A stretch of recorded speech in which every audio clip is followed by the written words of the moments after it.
All right, so we're going to begin today by kind of extending where we were after yesterday. So yesterday we ended with the idea of the law of mass action, that is the equilibrium expression, K.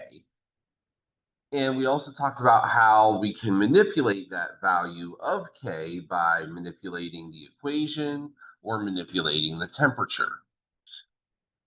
But now we're going to get into something a little bit different. What we're going to talk about is actual chemical reactions themselves. And what we want to start to look at here is, well, how do we know that we are at equilibrium? And moreover, how do we know how the reaction is going to change if we aren't at equilibrium? And so to do that, we need to introduce a different expression here. The different expression here that we're introducing is something called Q, the reaction quotient. Now, the purpose of the reaction quotient is relatively simple.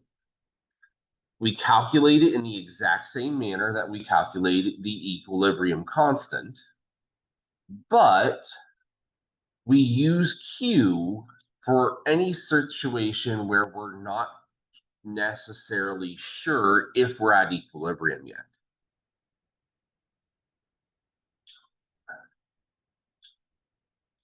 And what it allows us to do is it allows us to effectively compare where our current conditions are versus where they would need to be for equilibrium.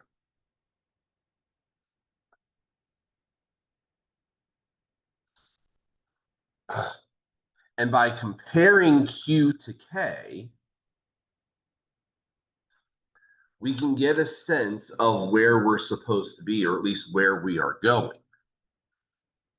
So reaction quotient Q can be calculated at any time. And again, it's set up the same way as the equilibrium constant expression. And the definitive action here is that when Q is equal to K, we know that the reaction is in fact at equilibrium. When it's not at K, we know which direction it's going to go to get to equilibrium.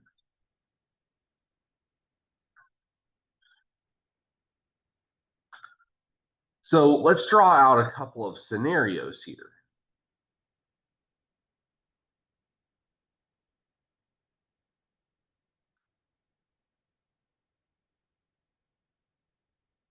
If Q is less than K, the system is reactant heavy.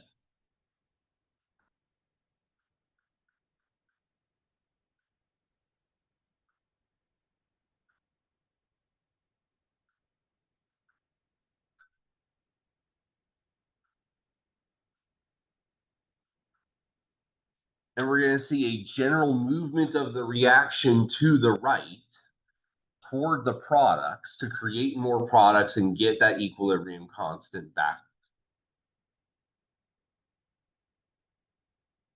This is what's being shown in this particular diagram. The concentrations of the reactants A and B are going down. The concentration of product C is going up. And we can monitor at different points in time along the way. If our equilibrium constant is 0.957, we can see that initially it's 0.296. So the reaction starts to move toward the products.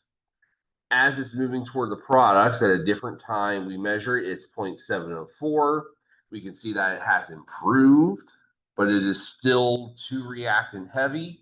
So it continues to push onward until we hit a state of equilibrium where the value of Q and the value of K are now the same.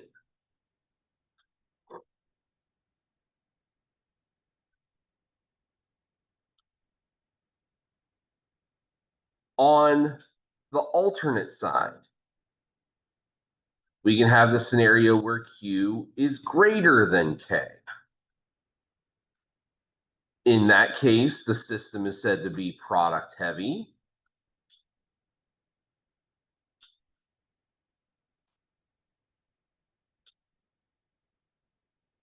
And we're going to see a push in the other direction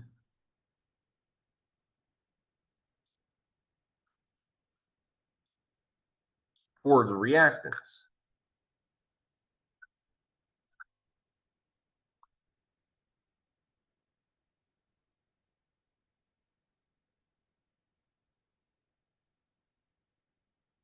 Now, the most common places to see either of these scenarios are at the beginning of a reaction. So again, let's take this equilibrium example where A and B are reacting to make C. Well, if I start off the chemical reaction with only A and B and no C, obviously my value for Q is going to be 0 there because there is no product at the beginning of the reaction. I'm naturally going to see the two reactants reacting to form products. And over time, the Q value will go down until it gets to the value for K. And that's where the values will stop changing and we'll see that equilibrium form. But what's interesting about an equilibrium situation is that we can actually go in the opposite direction as well. If a system is truly an equilibrium system, I can actually start this system by just putting C in a vessel and letting the C decompose into A and B until I get to the equilibrium condition.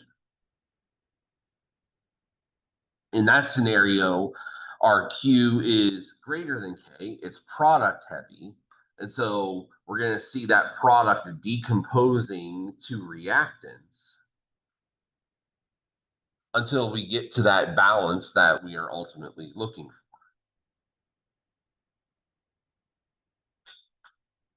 And so here we see what I was just describing graphically. Equilibrium reactions will always go toward equilibrium. So if I have a reversible reaction, it is always going to have as its ending point equilibrium. But if there is an imbalance in any direction, we are going to see a shift in the directionality of the reaction system until we get to equilibrium.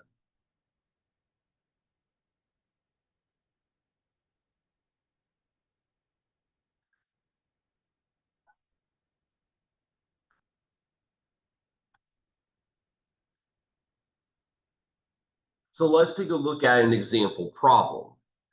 Here we have described for us a reaction condition where we've got the reaction of nitrogen gas and oxygen gas to form nitrogen monoxide. And we're looking inside of this reaction vessel. And at this particular moment, we have half a molar concentration of nitrogen, 0.25 molar concentration of oxygen, and 0.0042 molar concentration of nitrogen monoxide. The question is, are we at equilibrium? And the way we know we are at equilibrium is, are we at this value? The value of the equilibrium constant for this reaction at this temperature is 1.5 times 10 to the negative third. To answer this kind of question, we have to figure out the value of Q. Now, again, Q is calculated the exact same way that we would calculate K. It's the concentration of the products divided by the concentration of the reactants. Now, when we are given experimental data, we want to make sure that we're always following that particular trend. It's got to be either concentrations or it's got to be pressures.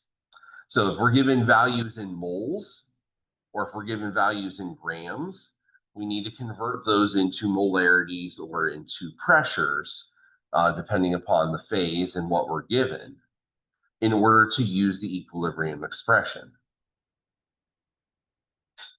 So nitrogen monoxide is 0.0042 molar,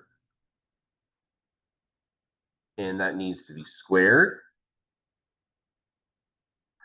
The nitrogen gas is half a molar, 0.50, and the oxygen is a quarter molar, 0.25.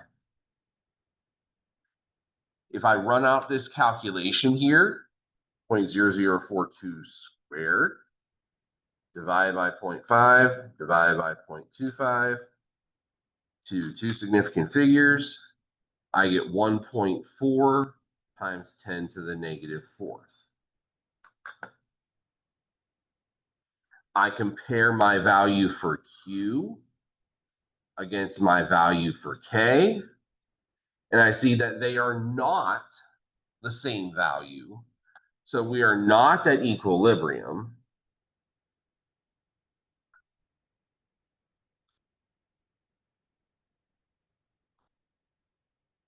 Q is in fact less than K. 10 to the negative fourth is a lower magnitude than 10 to the negative third.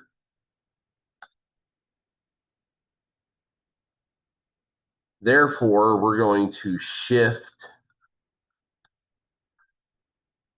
the products to create more product and get the constant value higher.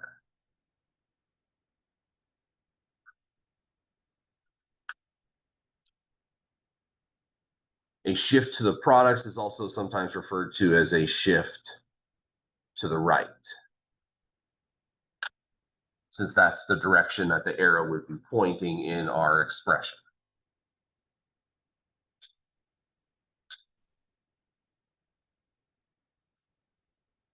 So from a quantitative standpoint, this is how we can figure out, and this is how we can try to predict how an equilibrium system is going to respond, how a reversible reaction is going to go. Does it go toward reactants? Does it go toward products? Or is it already at equilibrium and both things are happening at the same rate?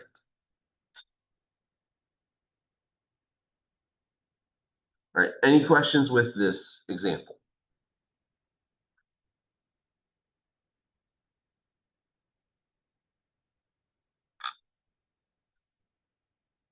Okay, so we go from a quantitative expression to something that's more of a qualitative expression. Now, qualitative means without numbers. So Le Chatelier's principle here is a description of the same kind of shift in equilibrium position, but without having to calculate Q first.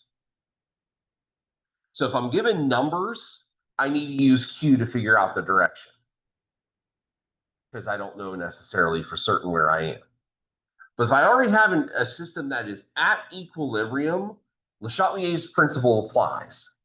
And what Le Chatelier's principle tells us is this: when a system that is at equilibrium is stressed, when it is disturbed, it is going to react to countermand the stress, to counteract the disturbance. And in doing so, it's going to take whatever disturbance was given to it, and it's going to negate it and get back to equilibrium. The default setting for all reversible systems is equilibrium. So when we disturb it, it's going to go back to equilibrium again. It's just going to have to shift in some kind of way to remove the stress that was applied to it to get it back to the equilibrium state that it wants to be in. Now, there are a number of different ways of disturbing a chemical system at equilibrium. We're going to talk about a few of them.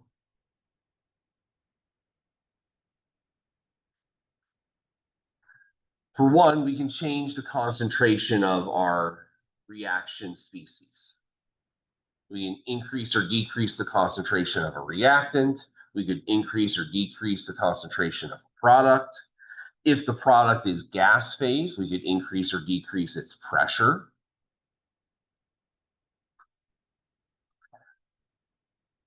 We could change the vessel, move it from a container that is 5 liters to a container that's 20 liters, or compress it down into a beaker that's only 150 milliliters. We could also do things like change temperature.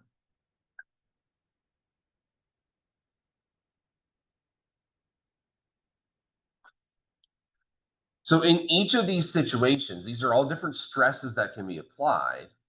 And in each of these conditions, something is going to happen to the equilibrium to cause it to get rid of that stress and get back to equilibrium.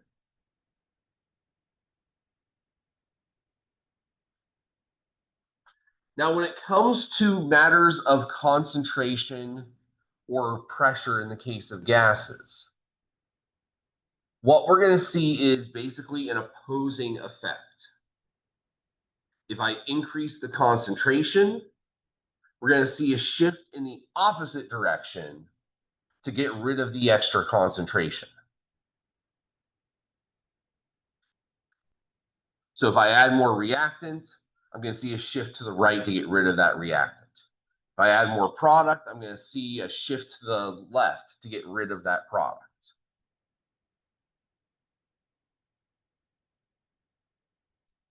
If I increase the partial pressure of a reactant, I'm going to see it shift to the right to get rid of that.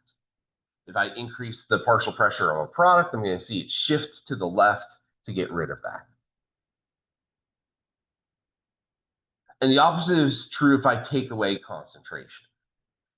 If I lower the concentration of a reactant, the system's going to shift to replace what was lost. So if I lose reactant, I'm going to see a shift toward the reactants to build it back up. If I lose product, I'm going to see a shift toward the product to replace the product that was lost. And that's true for concentration as well as pressure.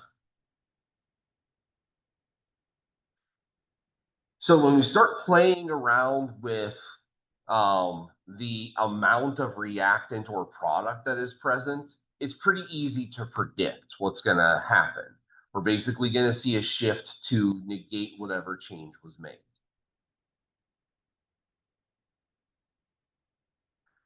So an example of this is in your blood cells.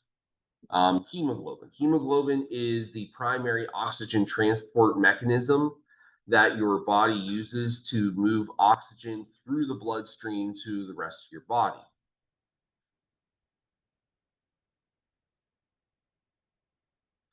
And what we see is that the process for forming this hemoglobin bond to oxygen is very pressure dependent.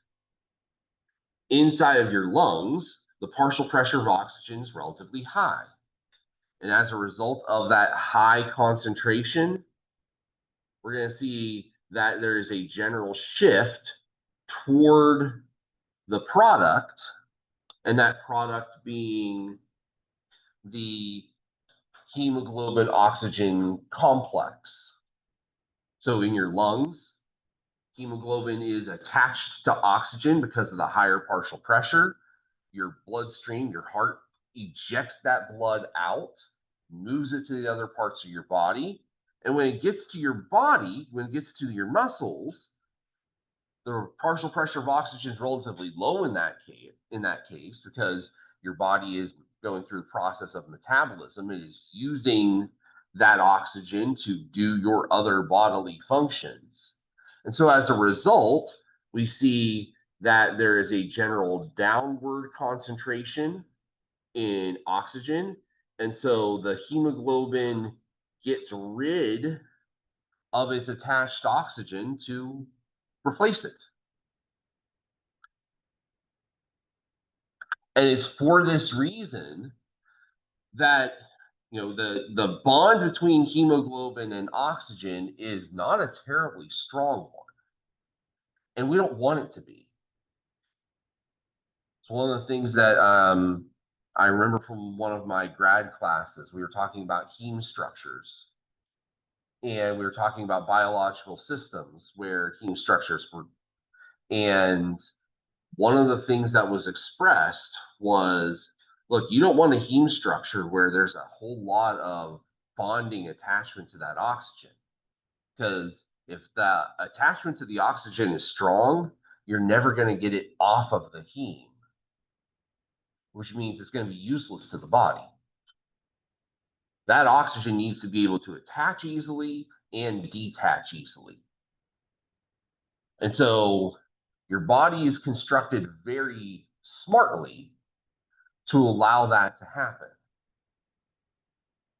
Where in the high concentration setting of your lungs, it's very easy to attach. And when it gets out to your cells where the oxygen is needed, it's very easy to detach. And then your bloodstream can pump that hemoglobin back into your heart, back into your lungs, and start the whole process over again.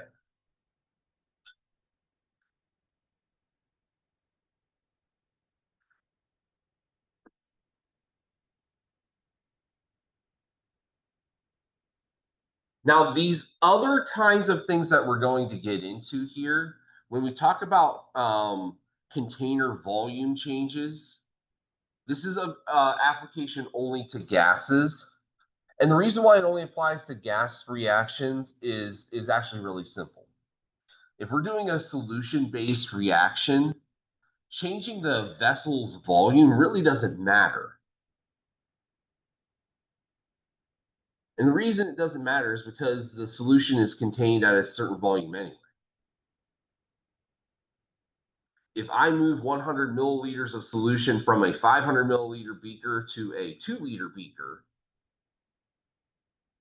it really doesn't matter because the 100 milliliters of solution is still just 100 milliliters of solution. All we've done is spread it out more.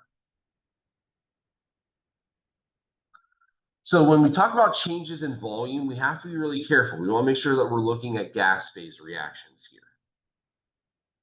And the other thing that we have to understand is that these reactions, so what we just saw, those changes in concentration had no bearing on the value of the equilibrium constant. The equilibrium constant would remain consistent in those situations. But in this kind of situation, we're going to see a definitive shift in the position of the equilibrium, which is usually going to change the value of the constant as well, because we're changing the concentrations or the pressures of the reactants and the products without adding or subtracting anything. And so that is going to shift the position itself. It's going to change the value of Kp.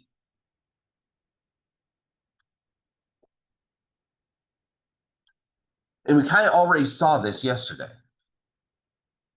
Remember that Kp to Kc transition was all about the number of gas molecules. The more gas molecules we introduce on one side or the other, the bigger the disparity between Kc and Kp. And this is one of the reasons why.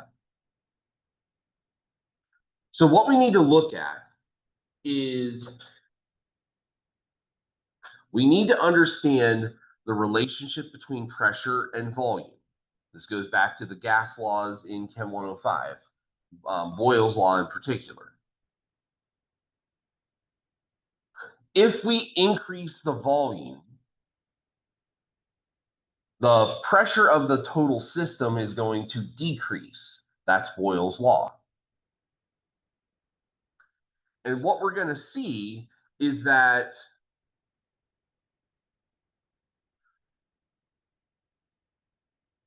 for equilibrium reactions like these, there's going to be a so-called high pressure side and a low pressure side. And the high pressure versus low pressure has everything to do with the number of gas molecules. So we would call in this particular scenario, this is the high pressure side because I have 4 gas on this side of the expression.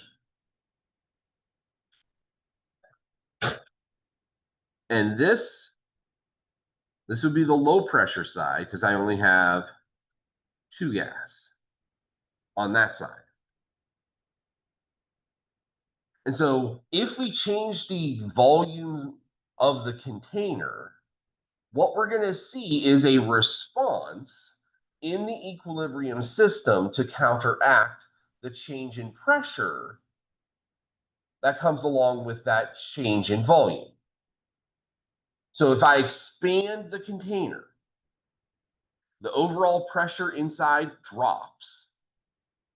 And we're going to see a shift toward the high pressure side to try to replace some of that pressure. And so in this particular case, the high pressure side is the left side. We would see a shift toward the left in that scenario.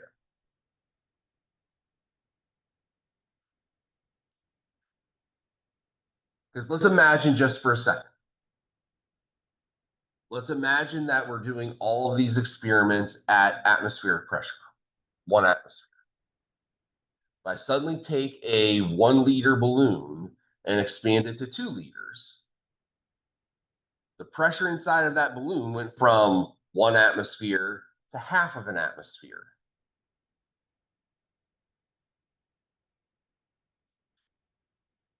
Now, if it stays that way, that balloon will eventually crunch upon itself because the external pressure of 1 atmosphere is going to crush the half atmosphere pressure inside. What we see as a result, the reaction system on the inside of the balloon changes to get it back up to 1 atmosphere so that the container is preserved. How does it get back up to 1 atmosphere? It shifts, in this case, shifting to the left to create more gas molecules to get the pressure up higher.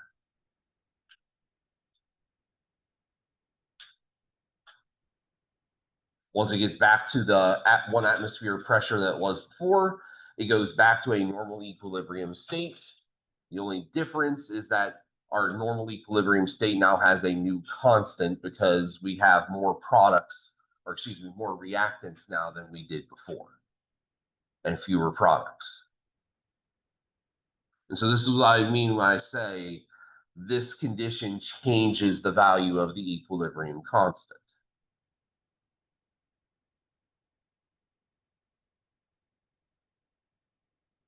And if we were to contract the container instead, so let's say that we went from that 1 liter down to a half a liter. Well, the pressure inside would go from 1 atmosphere to 2 atmospheres. And so to keep the balloon from popping under the high pressure, we would see a shift internally to get the pressure back down to 1 atmosphere. In that case, we would see a shift toward the low pressure side. The low pressure side is the product side. So we would see the reaction shift to the right. We would end up getting more product, less reactant, until we got to that 1 atmosphere sweet spot again. And then once we did that, again, we would have a different value for the equilibrium constant K because now there's more product and less reactant. Our equilibrium constant would be higher.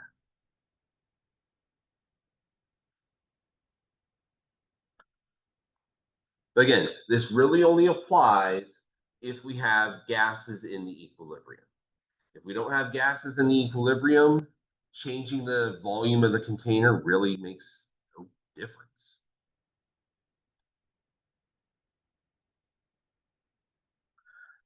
For changes in temperature, we saw this to a little bit of a degree yesterday.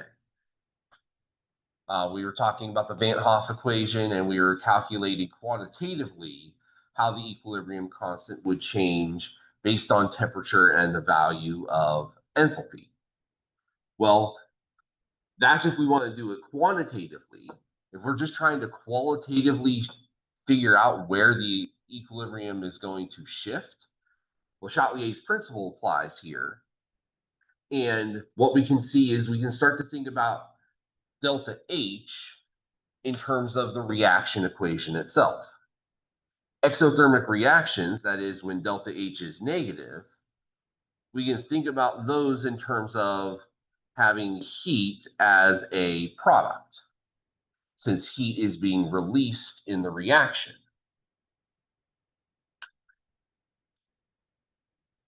And if we think about that equation that we used yesterday, what did we see? Increased temperature brought down the equilibrium constant in an exothermic reaction. Now we see why. If heat is a product and we raise the temperature, it is like we are raising the heat of the reaction. We're going to see it shift to the left to get rid of the extra heat. And as a result, our equilibrium constant is going to go down because we'll have fewer products and more reactants at the end of it.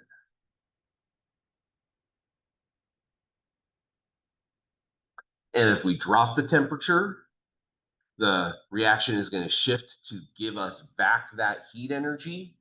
We're going to see a shift toward the right, more products being made. And as a result, our equilibrium constant is going to go up because we'll have more products, fewer reactants. We'll have a higher value of K. So this ties into what we ended with yesterday with that Van Hoff equation. And what we can see is that in endothermic reactions, it's the opposite. Heat, since delta H is positive, heat is a reactant. And so changes in heat are like changes in temperature are the same as gains or losses of heat. Increase the temperature, that's a gain of heat. We see a shift toward the products. Drop the temperature, that's a loss of heat. We see it shifting to the reactants to replace that heat.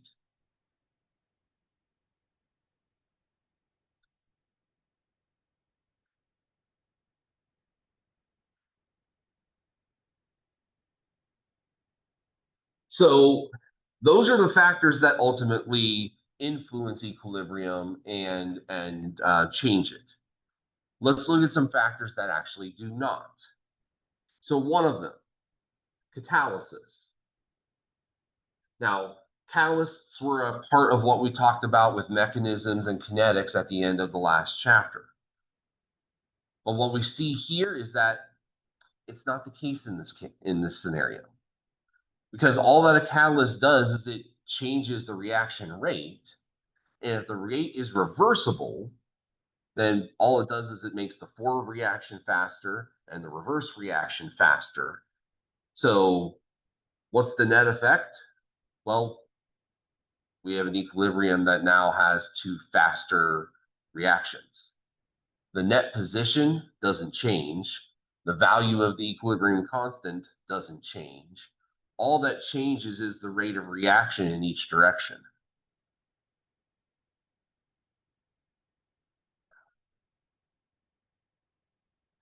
We also see that heterogeneous equilibrium is not going to be impacted by the addition of one of those non-aqueous or non-gaseous components.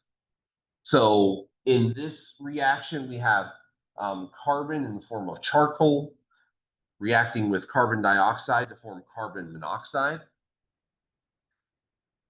Now we know from what we talked about yesterday that the value of the equilibrium constant K is equal to the concentration of carbon monoxide squared over the concentration of carbon dioxide. And we know that, okay, carbon is not in that expression. So what would the impact of adding carbon to this equilibrium reaction be? The answer is it wouldn't. I can add as much carbon as I want to this system. It's not going to impact the position of the equilibrium. It's not going to impact whether the equilibrium shifts left or right.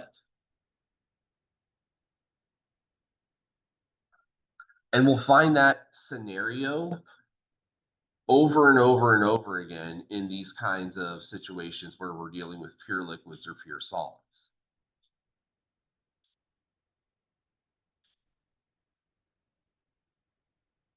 Now, we do have to be a little bit careful with water. If water is acting as part of a reaction in the liquid phase, obviously, same kind of thing applies. But if we are dealing with a gas phase reaction involving water vapor, gaseous water, then it's going to have a concentration, it's going to have partial pressure, it's going to be a reaction participant. It'll also be that way in one of the labs that we're going to do tomorrow is a lab where we're going to be doing a non-aqueous chemical reaction. And in that scenario, water is going to change in concentration because we're going to start with none and we're going to end with some. And we're going to be able to actually quantify it and quantify its difference because it won't be the solvent for once. And so that kind of scenario, when we start looking at organic solvents, that plays out sometimes as well. But that's kind of a rare situation. Most everything else that we're working with is aqueous. Aqueous solutions, water is still 55.6 molar and always will be.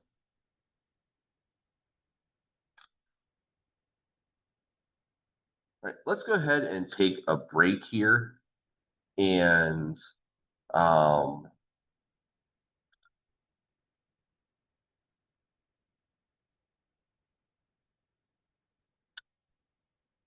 actually, you know what? Scratch that.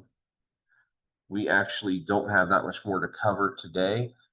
So let's just get through it and we'll break early for the day.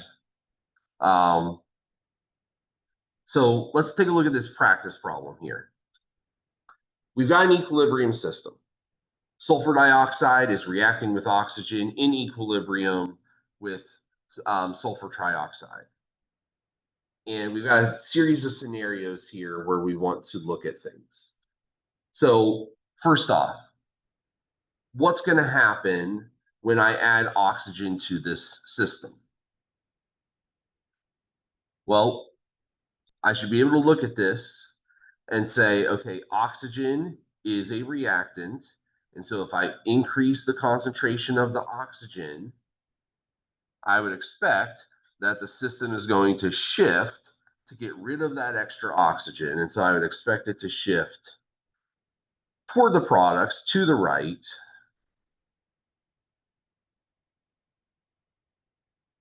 To deal with that extra oxygen being there.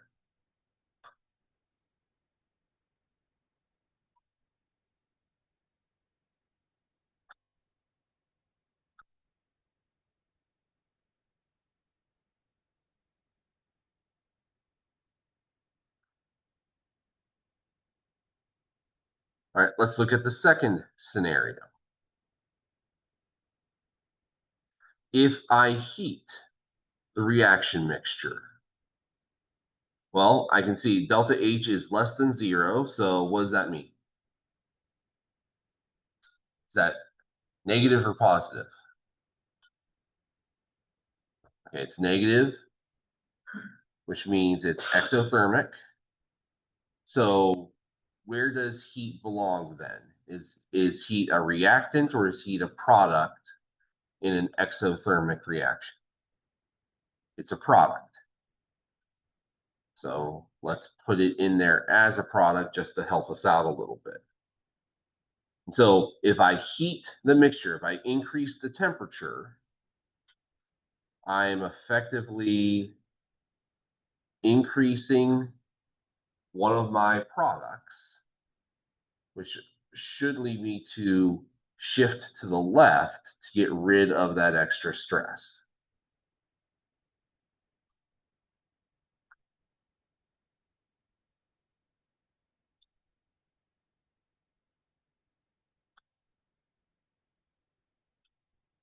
All right. What about number 3 here? if I double the volume of the vessel, what is that going to do to the pressure inside of that vessel? Or,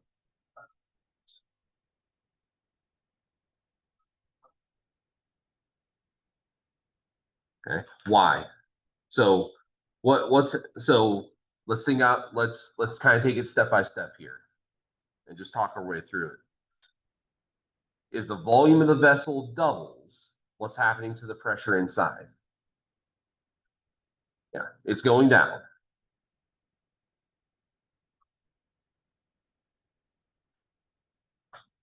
And so what are we going to see as a result? Well, we've got to identify this has 3 gas, this has 2 gas. Which side is going to have more gas to replace some of that lost pressure? Reactant side. So you were correct. We're going to see a shift toward the reactants. We're going to see a shift to the left. Here's why. Okay, what happens if we add a catalyst?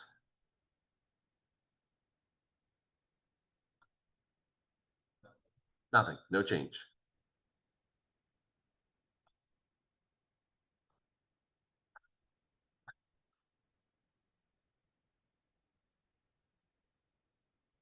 What happens if we increase the total pressure of the system by adding helium?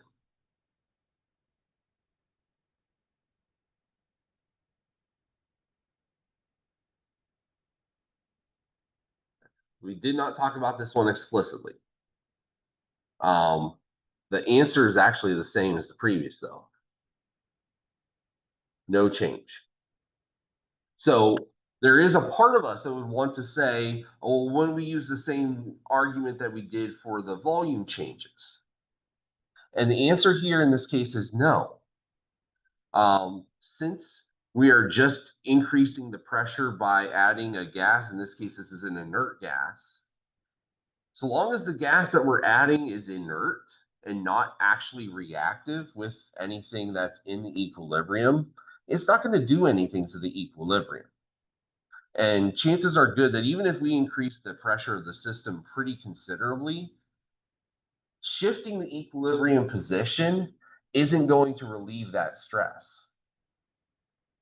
If I add 5 atmospheres of helium, shifting from 2 gas to 3 or 3 to 2 is not going to change that scenario by any kind of appreciable manner. So it doesn't.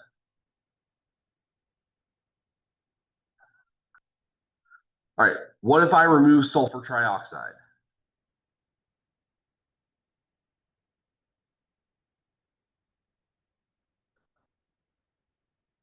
It would. So if I'm removing sulfur trioxide, the equilibrium is going to shift to replace it. We would see a shift on the right here.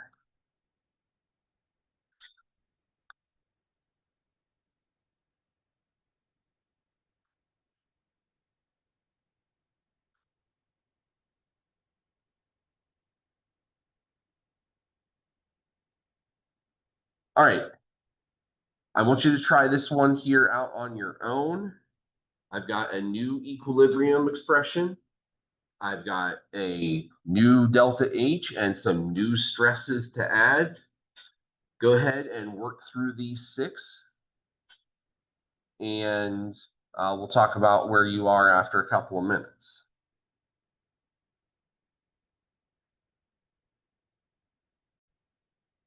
All right. For the most part, we're on the right track. There's a couple little things that we need to smooth out. Okay, so for the first one, if we're increasing the concentration of the ammonia, we would expect it to shift to the right to get rid of that extra ammonia. I think everybody was on that one. Thank you.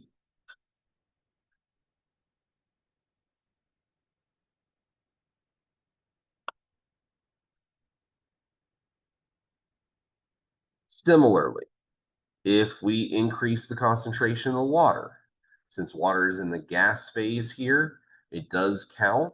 So increasing water would cause us to get rid of the water. We would see a shift to the left.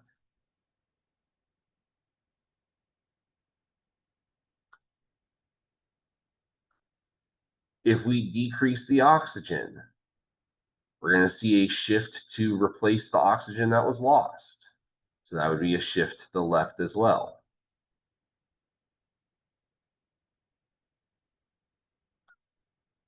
This one looked like it got a couple of you. This letter D. If we decrease the volume, that means that the pressure is going to go up. So we want to go to the side that is going to have a lower pressure. So I have 9 gas on the reactant side and 10 gas on the product side. If my pressure is increasing, I'm going to shift to the side that's going to give me a little bit of pressure relief, and that would be the reactant side. So we would see a shift left here. And so my word of caution to you with these volume changes is you might want to just take that step and just talk through what that means in terms of pressure to help you out to figure out which way it's supposed to go. All right, most of you got, in fact, all of you got this one. If we add a catalyst, nothing happens. So no changes there. If we increase the temperature, since this is exothermic, heat is a product. So increasing the temperature is the same thing as increasing the heat. We're going to see a shift left to get rid of that excess energy.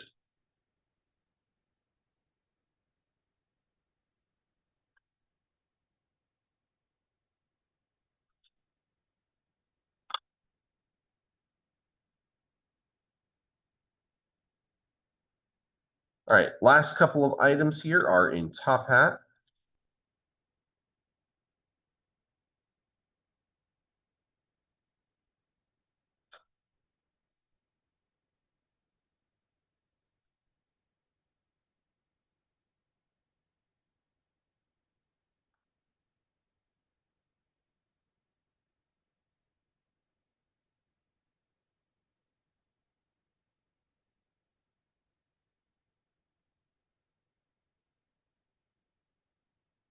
So we are told that we have the equilibrium between phosphorus pentachloride and phosphorus trichloride and chlorine. We are told that this is an endothermic process, which shouldn't be too much of a surprise since it's a decomposition. What happens to the partial pressure of the phosphorus pentachloride when the reaction is cooled?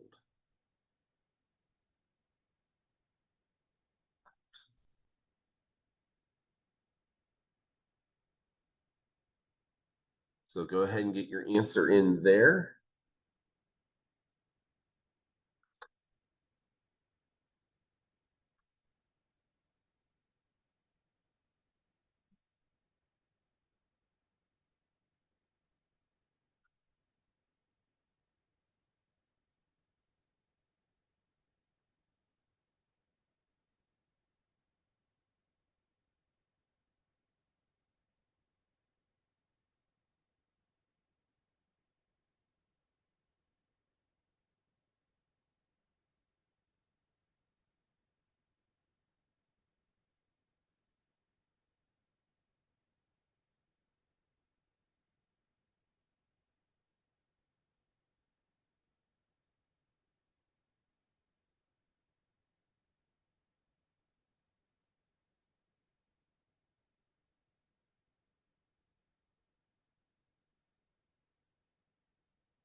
So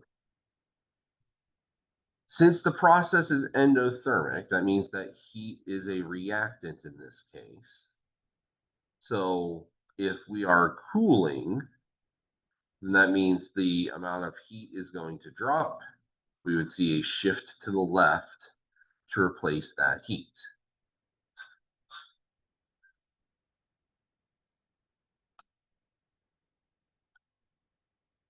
Got a little bit split there. Okay, so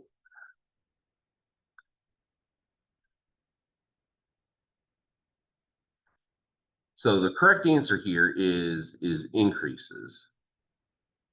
Because if we're going to see a shift to the left, that means that the amount of PCl5 is going to go up, which means its partial pressure would go up as well, since there's more of it.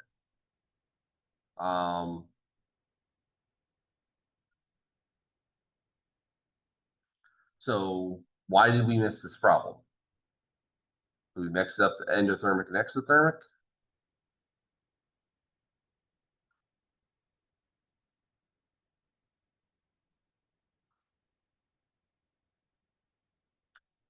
Something to think about.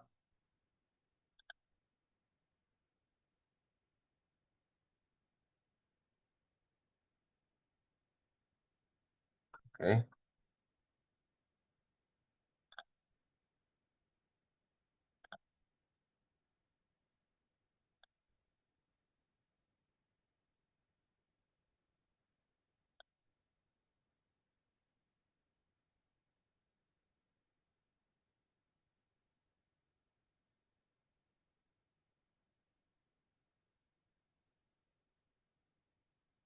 All right. Last question before we close it up for today. What happens to the partial pressure of the phosphorus pentachloride if we increase the volume of the vessel?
Okay, we've got more consistent agreement here.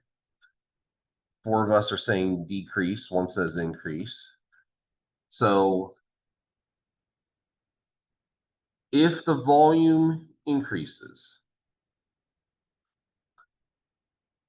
that means that the pressure is going to decrease.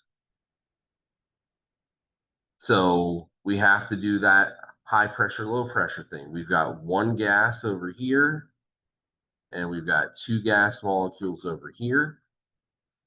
So to increase the pressure, we're going to need to see a shift to the right to get more gas molecules in there. So if we're shifting to the right, that means that the pressure of the PCl5 is going to go down because we're going to have more of it reacting. So the correct answer is decreases there.